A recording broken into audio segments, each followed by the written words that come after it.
무려 3초 안에 끊어내셔야 됩니다. 딱 보자마자 인트로 부분에 목적을 잡아낸다는 거죠. 그러니까 문제부터 읽으시라는 거예요. 무엇을 읽어야 될지를 문제를 통해서 대처하시라는 거죠. 문제가 요구하는 키워드를 잡아내서 그 키워드가 있는 곳까지 찾아 들어가는 거. 빠르게 버릴 내용을 버리는 것. 그걸 워킴이라고 하고요. 공부를 썼다 하면 그래 열심히 파면서 정독하는 과정을 우리가 스캔한다고 합니다. 그래서 기왕이면 명사나 핵심적인 의미를 가질 수 있는 동사를 좋아요. 그리고 꼭 기억하셔야 될 거, 단어가 똑같이 나오지 않을 수 있다는 거. 유사어나 동의어를 많이 알고 가시는 것이 정확하게 분석하고 정답을 골라내는 겁니다.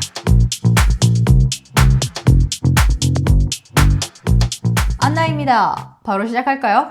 자, 유형 2 실용지문 읽기라고 말씀드렸고요. Read in daily life. 토플에서는 새롭게 도입된 그런 문제 패턴이다 라고 앞서 엄청 많이 설명해 드렸죠. 이 부분에 대해서 간단하게 오늘 전략 만들어 볼 거고요. 그 전략을 통해서 앞으로 여러분도 플랜 한번 짜보는 걸로. 자, 일단 메인 포인트부터 잡아보도록 할까요? 지문 길이 짧죠. 짧은데 내용이 굉장히 압축된 그런 패턴이에요. 그래서 장황하게 센텐스가 연결된다 라기보다는 핵심 키워드가 아주 간단 명료하게 보여질 거예요. 그런 점에서 이런 문제 유형일수록 정확한 전략이 필요할 것 같다라는 거. 자, 핵심 능력은요, 가장 많이 나오는 보편적인 문제가 purpose, 의도를 파악하는 문제다 라고 생각하신다면 기본적으로 문제 유형 중에 RP 문제 있죠. rhetorical purpose와 관련된 패턴 잘 잡아보신다면 문제 자체는 그렇게 어렵진 않아요. Read in daily life에서 그나마 좀 난도가 있는 문제다 라고 하면 역시 상황과 관련된 situation inference, 추론과 관련된 패턴이 되겠죠. 그리고 실제 문서를 보는 방법을 알고 계셔야 돼요. 그래서 이런 부분 같은 경우에는 문서 종류에 따라서 어떤 부분을 정확하게 공략하세요 라는 거 제가 만들어 드릴 테니까 한번 따라해 보세요. 아카데믹 패시지와의 차이점, 가장 기본적인 게 이런 거겠죠. 아카데믹 패시지 같은 경우에는 길이가 꽤 길어요. 그러다 보니까 전반적으로 스키밍해서 필요한 정보를 여러분들이 보물찾기 하는 것처럼 뽑아내는 게 중요하다라고 하면 크게 결을 다르게 하는 것 같진 않지만 전반적인 문맥을 파악하는 것보다 중요한 게 내가 필요한 정보가 무엇인지 알고 접근하는 게 중요하다라는 거죠. Key Strategies, 전략부터 만들어 볼까요? 문제가 뜨자마자 가장 먼저 3초 안에 하셔야 될 게 있어요. 그게 내가 지금 문제로 받은 글이 어떤 종류의 글인가, 그럼 어떤 종류의 글이 나올 것이다 라는 걸 미리 짐작하고 계셔야 빠르게 예측이 가능하겠죠. 가장 많이 나올 수 있는 패턴 나열해 보았습니다. 이메일 패턴, 그리고 공지의 글과 관련된 노티스, 그리고 텍스트 체인, 주고받는 메시지 자체가 문제로 나옵니다. 메모 같은 경우에는 뭐예요? 상대방에게 주의를 하거나 뭔가 당부하기 위해서 간단하게 적는 글이다 라고 생각한다면 거기에 맞는 전략이 있을 것 같아요. 자, 그래서 일단 읽는 방식과 관련해서는 이메일은 뭔가 문제가 있고 요청할 게 있으니까 글을 쓰겠죠. 그래서 요청 사항 또는 문제를 어떻게 해결해 나가는지에 맞추어서 글을 보셔야 될 것 같고요. 노티스 같은 경우에는 뭐 누가 봐도 어떤 게 포인트고 이거 해, 이거 하지 마 라는 맥락이고 기간 같은 거 나올 거예요. 그래서 그 기간도 눈여겨보시면 좋겠죠. 자, 텍스트 체인 같은 경우에는 가장 중요한 게 뭐냐면 체인이잖아요. 한마디로 주고받고 연쇄적으로 계속 메시지가 오고 가고 하는 맥락이기 때문에 누가 무엇을 하는지, 즉 역할과 관련된 패턴에서 A가 이 일을 하고 B는 이 일을 한다 라는 게 꼬이지 않게 잘 정리하는 게 가장 중요합니다. 내용 자체는 그렇게 어려운 문제는 아닐 거예요. 자, 그리고 메시지나 메모 같은 경우에는 결과적으로 뭔가 일정을 준다든지 또는 뭔가 요청을 한다든지 전반적으로 보면 거의 비슷해요. 내가 뭔가 필요하니까, 내가 아쉬운 게 있으니까 상대방에게 이런 글을 주는 거잖아요. 그래서 정확한 포인트, 모든 글 종류의 공통 분모는 목적을 가지고 있다 입니다. 3초 체크 포인트, 정말 3초 만에 하셔야 됩니다. 그 3초 만에 하셔야 되는 거, 즉시 유형 판단하셔야 돼요. 딱 봐도 이메일이네, 딱 봐도 이건 노티스네. 그런데 아마 하다 보면 1초도 안 걸릴 수 있어요. 포맷이 정해져 있기 때문입니다. 그러면 이제 핵심 정보가 글의 종류에 따라서 정해져 있다라고 말씀드렸죠.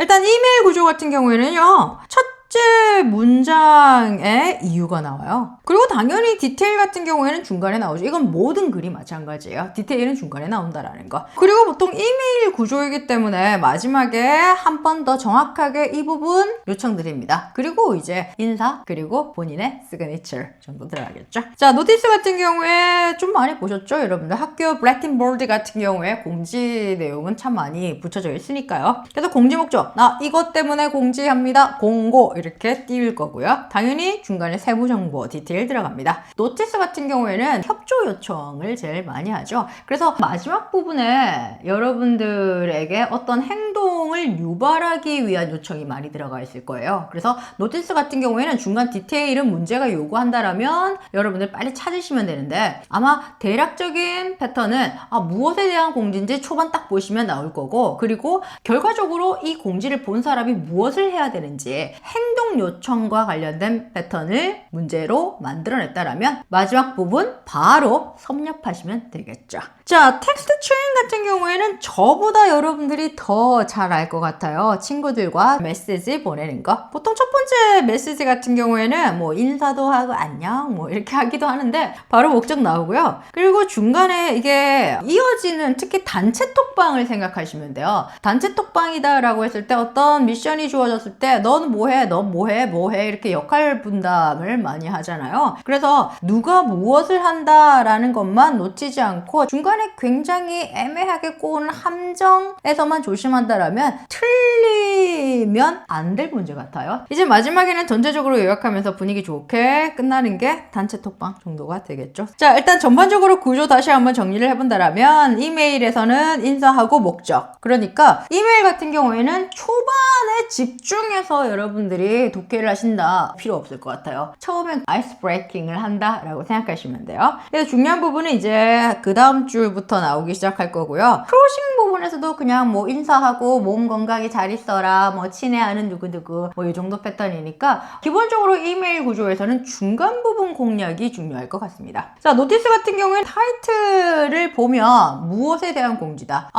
결과적으로 지금 공사를 한다라는 거구나. 아니면 자, 뭔가 장소를 바꿔야 된다라는 거구나. 뭐 아니면 요금이 발생한다라는 거구나. 이런 부분을 타이틀로 정확하게 명시를 하고요. 그리고 난 다음에 결과적으로 아주 마지막 부분에 제가 말씀드렸던 instruction, 너 이거 해야 돼 라는 지시사항은 마지막 부분에 나온다라는 거예요. 그래서 노티스 같은 경우에는 다른 유형의 글보다는 좀 분량이 긴 편이기 때문에 전체적으로 내용을 다 읽으려고 하지 마세요. 숫자라든지 이런 거 많이 나온단 말이에요. 그런 거 나오면 봐도 까먹는단 말이에요. 시간 아깝죠? 따라서 바로 이거는 무엇에 대한 공지다를 파악하고 난 다음에 3초, 그리고 바로 문제로 들어가는 거예요. 그래서 문제가 무엇을 요구하는지, 문제가 요구하는 부분을 키워드로 잡는 거죠. 그 키워드로 잡은 아이를 빨리 캐치를 해보는 거죠. 시간과 관련된 패턴이라면 숫자 바로 공략 들어가면 되겠죠. 문제 보고 내가 어떤 부분을 공략을 걸어야겠다라는 패턴 알고 접근하시라는 거예요. 단순히 읽는 문제 아닙니다. 그리고 그 다음에 텍스트 트레인 같은 경우에는 계속 말씀해드리고 있죠. 한 사람은 계속 질문 던질 거고 묻고 답하고 그런 식으로 응답을 하기 위해서 텍스트를 보내는 거니까요. 자, 그렇게 하다 보면 전체적으로 어떻게 역할이 분할되는지 메모하면서 정리하면 틀리진 않을 겁니다. 그리고 일단 3초 전략 이거 중요해요. 지금 계속 제가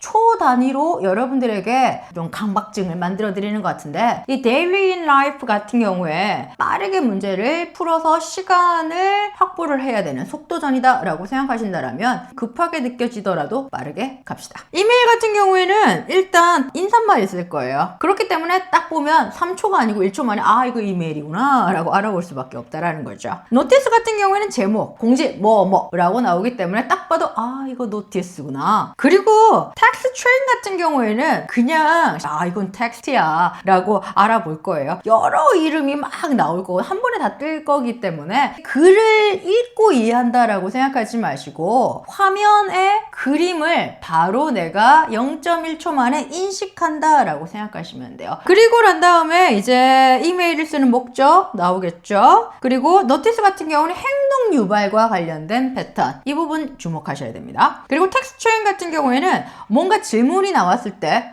누가 이 질문에 대한 응답을 해나가면서 역할을 받아가는지 그 부분에 주목을 해주신다면 어렵지 않을 것 같아요. 그리고 난 다음에 이메일 같은 경우에는 편지글이다 라고 생각하면 되기 때문에 좀 긴 편이고요. 노티스 같은 경우에는 글이 장황하진 않아요. 구조가 딱 정해져 있고 그리고 난 다음에 뭐 들여쓰기나 뭐 가운데 줄 맞춤 이런 패턴과 관련돼서 좀 더 명쾌한 정보가 들어가 있다라고 생각하신다면 센텐스 자체를 읽는 것보다는 훨씬 더 쉽게 정보를 캐치하실 수 있을 것 같습니다. 그리고 텍스트 트레인 같은 경우에는 보통 이제 계획과 관련돼서 일정을 정하는 맥락으로 내용이 주고받고 이렇게 들어갈 건데 아마 informal language가 많이 나올 거예요. 요즘 Z세대들이 많이 쓰는 그런 약어나 그들만의 어떤 은어 같은 패턴도 나올 수 있기 때문에 그렇다고 해서 막 욕이 나오거나 그런 비속어가 나오거나 그렇다는 건 아니에요. 이런 부분 간단하게 여러분들 몇 개만 정리를 해 놓는다라면 굳이 어렵지는 않을 것 같아요. 결과적으로 이게 가장 많이 나오죠. purpose와 관련돼서 왜 이메일을 썼니? 그리고 노티스 같은 경우에는 도대체 사람들한테 뭘 하라라고 하니? 즉 행동 유발이 무엇이니? 이게 가장 많이 나오는 문제 유형입니다. 그리고 텍스트 트레인 같은 경우에는 누가 뭐 할 거니? 누가 뭐 할 거니? 이렇게 역할 분담과 관련된 문제 가장 많이 나온다라고 생각하시고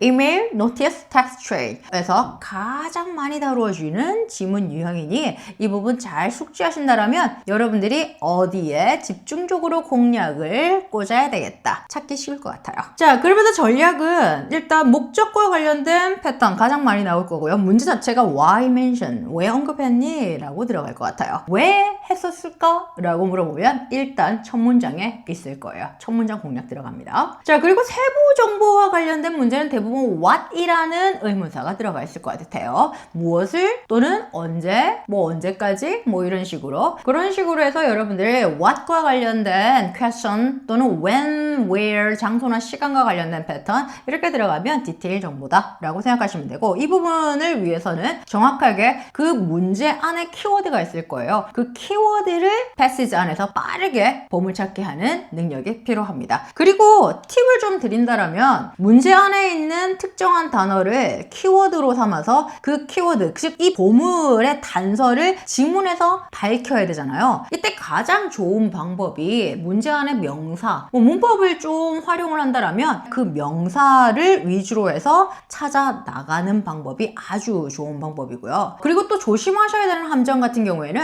문제 안에 키워드 이 명사가 핵심 키워드가 될 것 같아 라고 해서 그 명사를 찾았더니 실제 지문 안에 그 명사와 동일한 명사가 들어가 있는 부분이 함정일 수도 있다라는 거예요. 즉 명사가 paraphrasing 되어서 다르게 되어 있는 부분이 있다라면 그 부분 놓치지 않고 감지하는 것이 아마 고득점으로 가는 방법은 될 거예요. 그러면서 기본적으로 세부 정보 같은 경우에는 전체 패시지의 중간 부분 공략 들어가셔야 됩니다. 그래서 중간을 보는 눈은 키워드를 빨리 찾아내는가. 자, 추론과 관련된 패턴이 전반적으로 어떤 상황을 팩트를 기반으로 해서 그 다음 상황 정도를 생각하는 것 또는 무엇을 하라라고 했는데 이걸 하지 않았을 때 어떻게 될까? 라는 패턴 정도가 추론으로 나올 수 있는 맥락입니다. 그리고 실제 이제 텍스트 트레인에서 여러분들 꼭 기억하셔야 될 거 who, 누가, what, 무엇을 하게 되는지 이런 식으로 정확하게 매칭을 시켜놓는 연습을 해 주셔야 쉽지만 틀리지 않는 문제가 될 거라는 거. 쉽다라고 무시하시면 절대 안 됩니다. 아까 설명을 조금 하다가 말았는데 데일리 라이프 유형 같은 경우에는 일단 직관적으로 쉬워요. 그리고 전체적으로 공부를 좀 하다 보면 문서에 패턴이 있기 때문에 그 글의 종류에 따라서 정확하게 정보가 어디쯤에 있겠다라고 대부분 학생들이 부담 없이 접근할 수 있는 문제라는 말이에요. 하지만 쉬울수록 함정이 있을 수 있기 때문에 항상 조심하셔야 돼요. 쉬운 문제에서 오히려 점수를 다 가져가지 못하면 전체적으로 평점 유지하는 데는 계획 차질이 생길 것 같으니까요.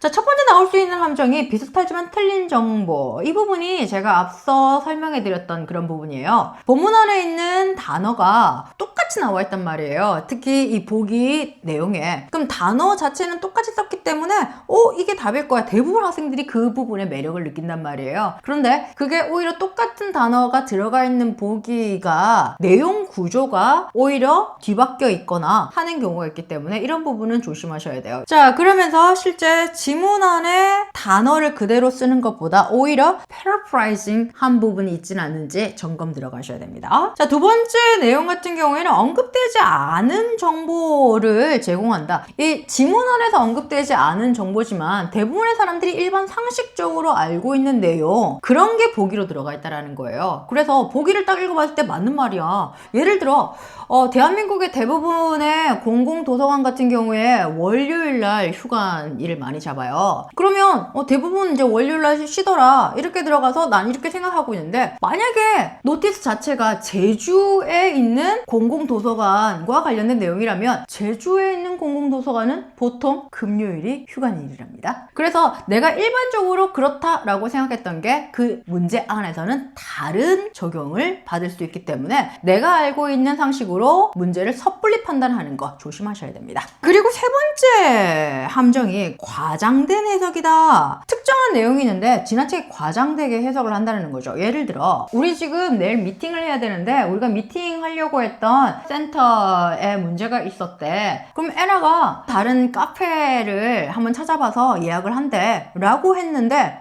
보기에 이렇게 들어가는 거지. 애나가 내일 미팅 장소에 가서 청소를 하겠다 이렇게 들어가면 미팅 장소 잡는 거니까 청소도 해야 되는 거 아니야? 라고 생각하는 거. 얘 자체가 너무 제가 코믹하게 들긴 하였으나 과도하게 추론하는 패턴은 자제하셔야 돼요. 특히나 데일리 라이프 문제 같은 경우에는 정말 팩트를 근거로 나오는 문제이기 때문에 과도한 추론은 오답이 될 수 있다는 거 조심합시다. 자, 그리고 마지막으로 나올 수 있는 함정은 텍스트 트레인에서 생각해 보셔야 되겠죠. 역할 착각하는 거. 이거 의외로 많이 하더라고요. 문제가 레나가 하는 일을 물어보는지 애나가 하는 일을 물어보는지 케빈이 하는 일을 물어보는지, 어찌 보면 텍스트 트레인 문제 같은 경우에는 정확하게 누구의 행위를 물어보는지만 뽑아내면 그 친구가 들어가 있는 대목만 읽으면 되는 거 아니에요? 그러니까 실수하지 맙시다. 자, 그럼 이제 스텝 바이 스텝으로 우리 실제 Read in Daily Life 어떤 식으로 문제풀이에 들어가야 되는지 한번 만들어 보자라고요. 제일 먼저 뭐 해야 된다라고 했죠? 그렇죠. 3초 안에 끊어내셔야 됩니다. 딱 보자마자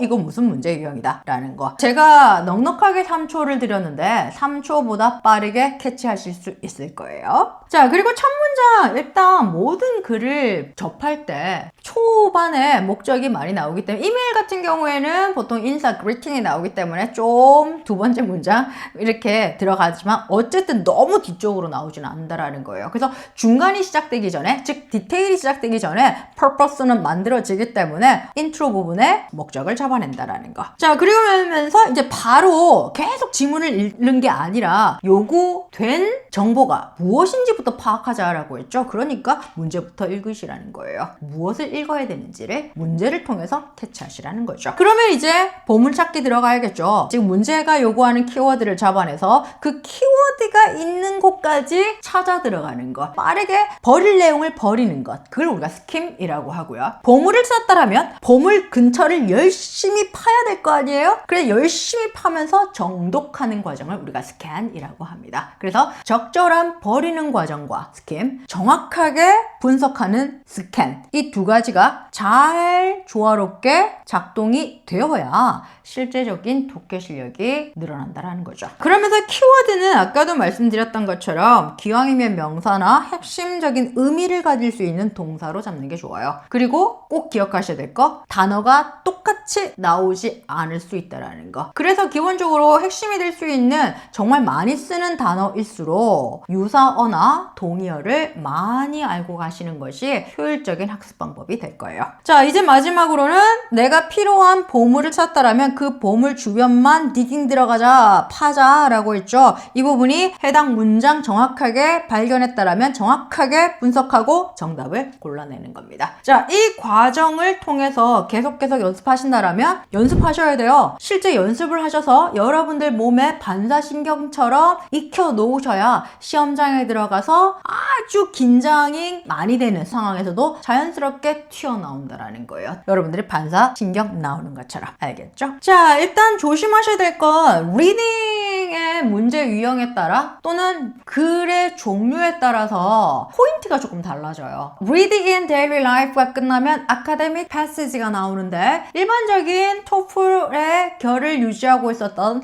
Academic Passage, Academic Reading, 즉 뭔가 학문적인 글을 읽는다라는 패턴에서는 지문 전체의 이해가 굉장히 중요해요. 일단 첫 문장과 마지막 문장을 통해서 전체적인 어떤 바운드리를 잡아내야 된다. 샌드위치 구조. 그게 굉장히 중요하다면 Reading in Daily Life 같은 어떤 실용적인 글에서는 필요한 정보를 쏙 뽑아내는 게 중요해요. 자, 일단 고득점 전략. 3개의 유형 중에 제일 쉬운 유형인 건 맞아요. 그렇지만 쉽다라고 해서 넋 놓고 있을 건 아니에요. 목표는 시간 관리입니다. 시간 안에 푼다도 중요하지만 좀 더 빨리 푼다. 그래서 생각해보시면 이걸 산수적으로 좀 디바이드를 해봤는데 문제가 데일리 라이프 같은 경우는 패시지가 2개가 나온다라는 거예요. 패시지 첫 번째에서는 2개의 문제, 두 번째 패시지에서는 3개의 문제, 이렇게 구성이 되어 있어서 총체적으로 문제는 5개를 푼다라는 거예요. 그렇게 따진다면 문제를 풀 때 일단 2, 3분을 목표로 잡자라는 거. 그러면 조금 이제 디바이드를 해봤더니 문제당 40초 안에 끊어내보자라고요. 그렇게 스트레스 받으려고 하지 말고 항상 공부할 때 옆에 워치 설정해두고 내가 공부할 때 이 문제를 풀 때 몇 초가 걸리는지 타임을 재보는 거예요. 그리고 이제는 40초 안에 한번 풀어보자 라고 긴장하면서 문제를 풀어보는 거예요. 그래서 한번 이렇게 시간을 맞추어서 공부하는 연습해 봅시다. 자, 그래서 결과적으로 시간 절약용 문제이니만큼 고득점 전략이라고 하면 딴 건 없어요. 빠르게 정확한 정답을 골라라. 자, 그러면 실제 이렇게 Reading Daily Life와 관련된 패턴을 어떤 식으로 연습을 할까? 참 많은 학생들이 이 부분 질문을 하더라고요. 자, 그래서 제가 간단하게 연습할 수 있는 방법, 그리고 일상생활에서 여러분들이 충분히 활용할 수 있는 방법 몇 개를 추려왔으니까 한번 가이드 해드려 볼게요. 자, 일단 Daily Life인 만큼 Daily English Reading, 자, 일상적인 어떤 영어 읽기에 노출을 많이 한번 해보자라는 거예요. 물건 사고 나면 여러분들 라벨지 볼 거 아니에요. 특히 디바이스 같은 거 사고 나면 여러분들 매뉴얼 볼 거 아니에요. 이거 어떤 식으로 활용을 해야 되는 건지, 그런 것들이 내 시험에 대한 데이터가 된다라는 거죠. 자, 그래서 방법으로는 자, 스크린샷 리딩. 이건 뭐냐면 대부분의 요즘 현대인들이 폰을 보고 있는 시간이 어마어마하게 많지 않나요? 그리고 그 폰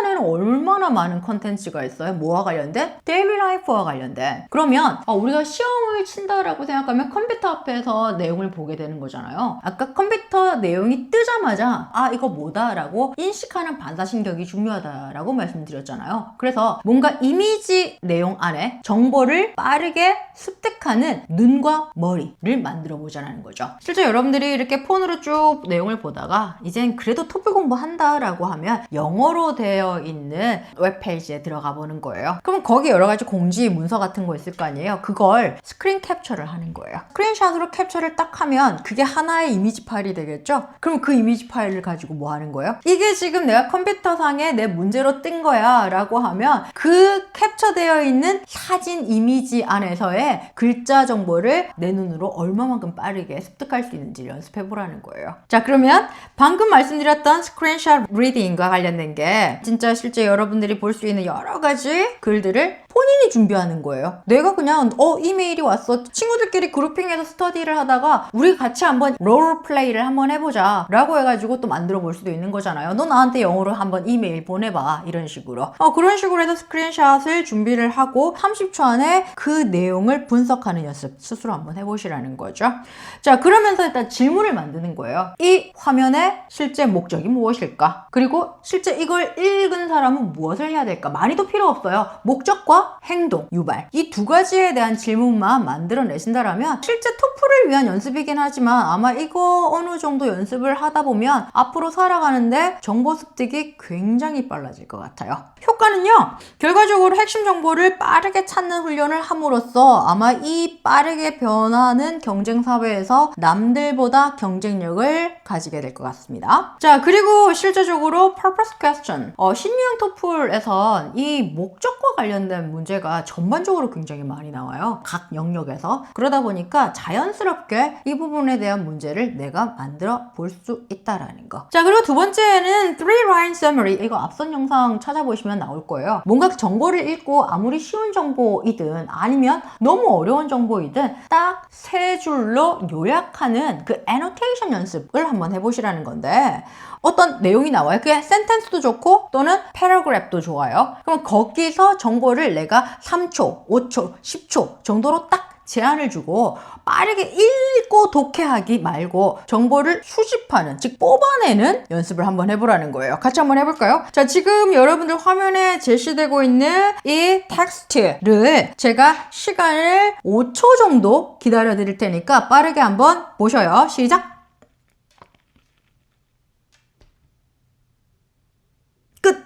딱 보고 여러분들 정리를 하는 거예요. 장소? 어떤 장소예요? 아, 도서관이네. 뭐가 바뀐다라는 거에서 일단 닫는데, 빨리 닫는데. 그리고 이유는 뭐예요? maintenance. 아, 이런 패턴이구나. 이렇게 하면 결과적으로 정리가 되는 거죠. 한 문장을 빨리 읽고 한 문장에서 요점을 빠르게 습득하는 거. 효과는요, 기본적으로 핵심 능력을 빨리빨리 뽑아내서 정리하는 능력을 만들어낸다라는 점에서 여러분들 이 능력 만들어 봅시다. 자, 그리고 난 다음에 실제 스캔 능력이 강화가 돼요. 즉 스캔이라고 하면 필요한 정보를 정확하게 뽑아내는 거, 정확하게 필요한 정보만 읽기라는 능력이 만들어진다라는 거죠. 그리고 필요에 따라서는 이걸 통해서 어휘 실력도 좋아질 거고요. 그리고 더불어서 문법 실력도 강화될 수 있다라는 거. 자, 그리고 실제 real message guessing과 관련된 패턴에서는 이제 친구들과 메시지를 텍스트 주고 받잖아요. 그러면 어떤 내용을 보고 필요한 정보, 이런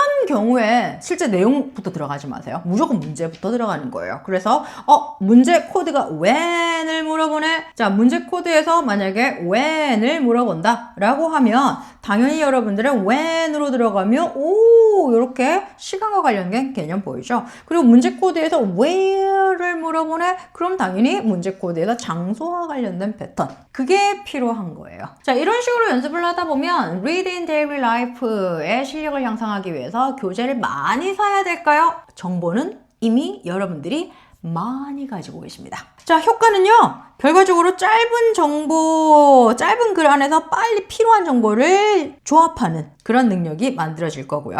그러면서 실제 토플과 관련해서 디테일 문제 나올 수밖에 없다라고 했잖아요. 이 디테일 문제에 대한 세심한 눈을 만들 수 있다는 거. 자, 전반적으로 서머리 한번 해볼까요? 자, Read in Daily Life 같은 경우에는 정확한 전략이 있으셔야 됩니다. 첫 번째 스텝, 파악하는 겁니다. 3초 만에 무슨 글일까? 그 다음 문제부터 읽는 거예요. 문제부터 보고 정확한 키워드 주변만 파고 들어간다라는 거예요. 알겠죠? 자, 그렇게 하다 보면 기본적으로 제시되어 있는 보기와 내가 찾은 정보가 맞는지 확인해 본다라면 정답을 추릴 수밖에 없을 것 같다라는 거. 자, 일단 포인트 한번 잡아보도록 할게요. 토플 역사상 제일 쉬운 문제다. 저는 좀 오래오래 만난 친구 같은 아이거든요. 그래서 근데 토플 이 아이가 어떻게 성장을 했는지를 보면서 같이 나도 성장해 와서 지금은 늙어가고 있거든요. 그 전체적인 역사상 얘만큼 쉬운 아이가 없었어. 근데 이거예요. 여기서 쉽다라고 만만하게 봤다간 큰 코 닥칠 거예요. 시험이라니까요. 토플이라니까요. 시간 관리 실패하면 말짱 꽝이 될 거예요. 도로 물릴 필요 없잖아요. 시간 관리 연습하면서 여러분들의 점수로 이어가면 되는 거지. 요약 정리하고 마무리할까요? 두 가지 패턴. 오늘 영상 수업의 두 가지가 뭘까요? 글의 정보를 파악하셔야 됩니다. 어떤 종류의 글인지부터. 그리고 실제적으로 필요한 정보를 뽑아내기 위해서 리딩 전략의 가장 기본이 되는 패턴이죠. 스킴, 빠르게 훑어내면서 버리는 능력. 그리고 찾는 능력, 정확하게 중요한 포인트를. 그런 후에 중요한 포인트 근처를 정확하게 파고 들어가는 능력. 즉, 스킨과 스캔, 이 능력을 만드셔야 됩니다. 단, 어떻게? quick, 빠르게요. 자, 그럼 오늘 여기까지 하고요. 우리 빠르게 다음에 만나요.